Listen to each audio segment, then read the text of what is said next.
write in your book that South Africa remains a country of white haves and black have-nots. And we're certainly seeing this come to a boil as students protest around the country, saying black students have an extraordinarily difficult time just being educated in our tertiary institutions. Just as we sit here and speak, we know stun grenades are going off in Parliament as Nahau protest outside Parliament. In your opinion, are we seeing black South Africans, South Africans of colour, saying enough is enough, we need to now start holding government accountable to this? I think there are two things.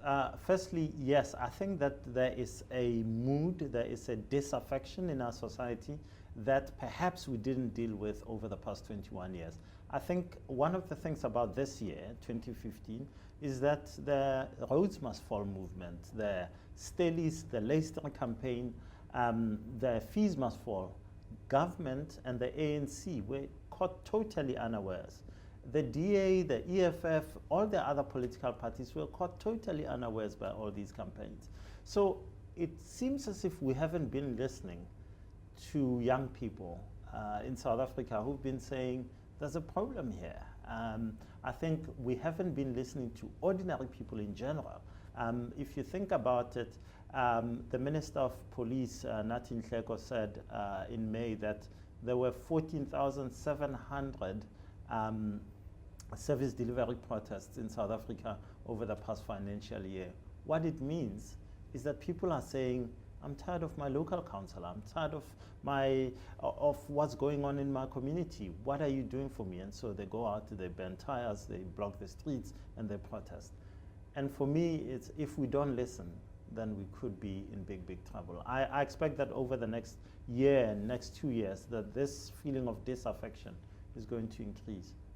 Now, I have to ask you this, although it seems a bit silly, but there's an AfriForum post doing the rounds online, of course, getting enormous attention, stating that actually black South Africans have a privilege. It's being called black privilege. Now, when you read something like that, understanding what we know about the state of privilege in South Africa, what is your immediate reaction? Do you engage?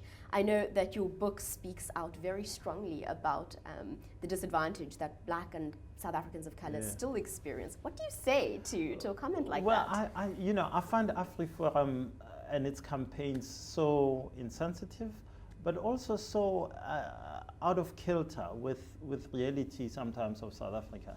As a grouping, I think they should know that we come from a particular history, and that history is very painful, and that history was designed for 46 years, from 1948, essentially to exclude black people and to enrich and empower white people.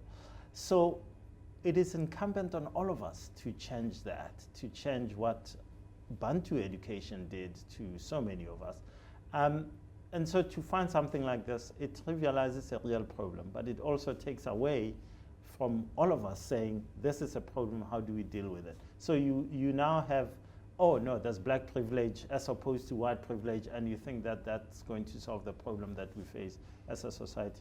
We are the most unequal country, one of the two most unequal countries in the world. We continue to hold that position because we haven't done enough to change things over the past 21 years. So something like black privilege, just because you're saying, oh, people are talking about white privilege, is it's not going to help that, and it's just going to make the situation even worse than it is.